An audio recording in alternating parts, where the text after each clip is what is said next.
Assalamualaikum warahmatullahi wabarakatuh.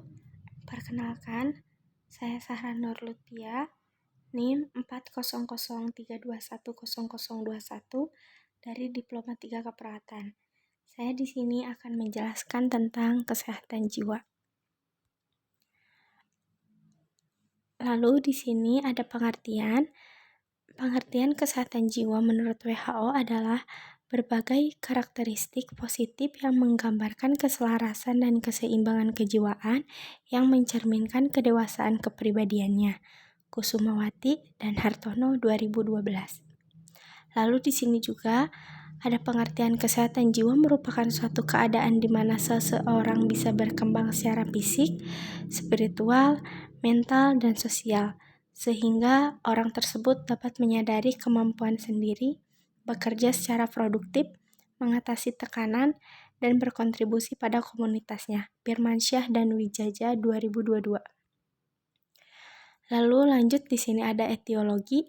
Gangguan jiwa dapat terjadi pada siapa saja, baik yang berusia muda, dewasa, maupun lansia. Gangguan jiwa juga dapat terjadi pada orang yang tinggal di perkotaan maupun di pedesaan. Hasil penelitian menunjukkan bahwa usia terbanyak yang mengalami gangguan jiwa adalah usia dewasa.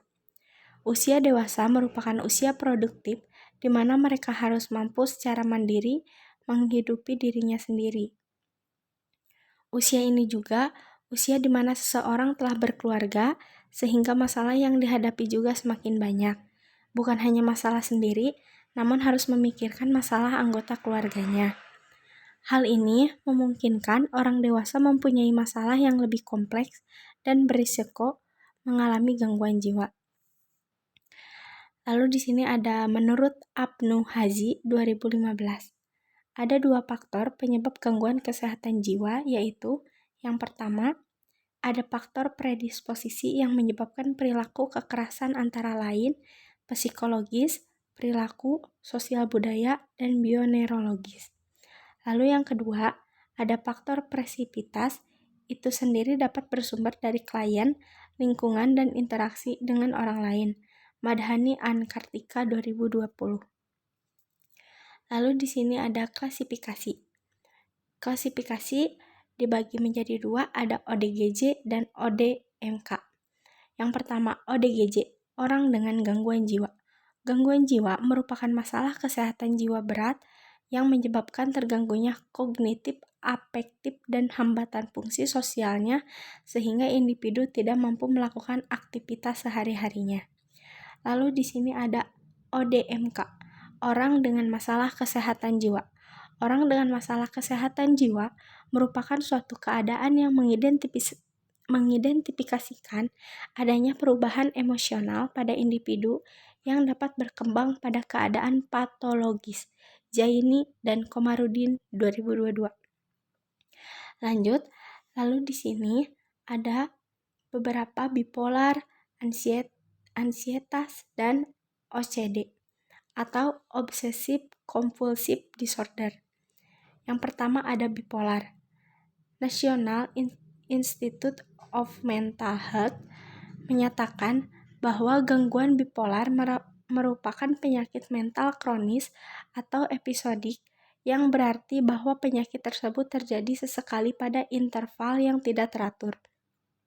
Hal ini menyebabkan perubahan yang tidak biasa seringkali muncul secara ekstrim dan fluktuatif terkait dengan suasana hati, energi, aktivitas, dan konsentrasi, atau fokus. Dengan kata lain, gangguan bipolar merupakan gangguan yang ditandai dengan terjadinya perubahan suasana hati, aktivitas, serta energi, menurut Mintz 2015. Lalu di sini ada anxiety atau yang disebut ansietas. Ansietas atau kecemasan adalah keadaan suasana hati yang berorientasi masa depan yang terkait dengan persiapan untuk kemungkinan peristiwa negatif yang akan datang. Dan rasa takut adalah respons alarm terhadap bahaya yang ada atau yang akan segera terjadi, nyata atau yang dirasakan, menurut Kraske et al. 2011. Lalu yang terakhir di sini ada OCD atau Obsessive Compulsive Disorder adalah sebuah gangguan psikologi yang terbentuk dari dua sikap, yakni obsesif dan kompulsif. Obsesif merupakan pemikiran yang muncul secara berulang yang menyebabkan kecemasan pada individu tanpa dapat dikendalikan. Sedangkan kompulsif adalah keinginan yang tidak bisa ditahan dari individu untuk melakukan sesuatu. Gangguan mental ini merupakan gejala kegelisahan yang luar biasa. Maka presentasi dari saya cukup sekian. Terima kasih. Wassalamualaikum warahmatullahi wabarakatuh.